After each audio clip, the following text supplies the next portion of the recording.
Bien, et alors nous allons ici mettre sur le bord des lettres un contour blanc. Donc j'ai intérêt à ce que le calque ici d'arrière-plan ne soit pas visible en fait, pour voir la transparence. Et donc sur chacune des lettres, je vais mettre un contour blanc. Donc menu calque, style de calque, contour. Menu calque, style de calque, contour. En travaillant sur la première lettre donc.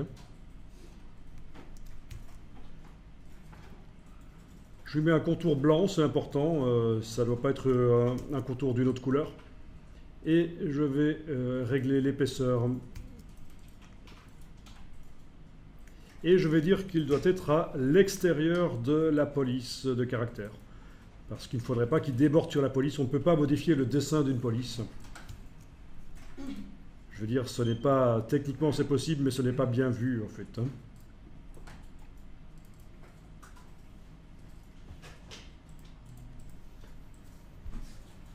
Ok.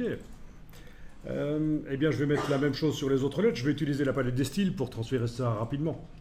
Menu, fenêtre, style.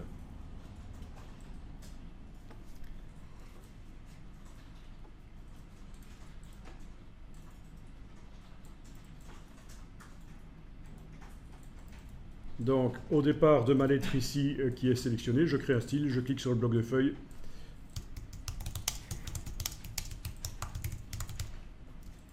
Alors ça paraît un peu bête de donner un nom au style, mais c'est vrai que quand on survole, on voit le nom dans l'infobulle. Et on peut aussi demander dans le menu de la palette des styles de faire des listes de styles. Et à ce moment-là, les noms, on les voit en permanence. Bien, je vais activer les autres lettres et rapidement leur appliquer ce style-là, en fait. Voilà. D'accord?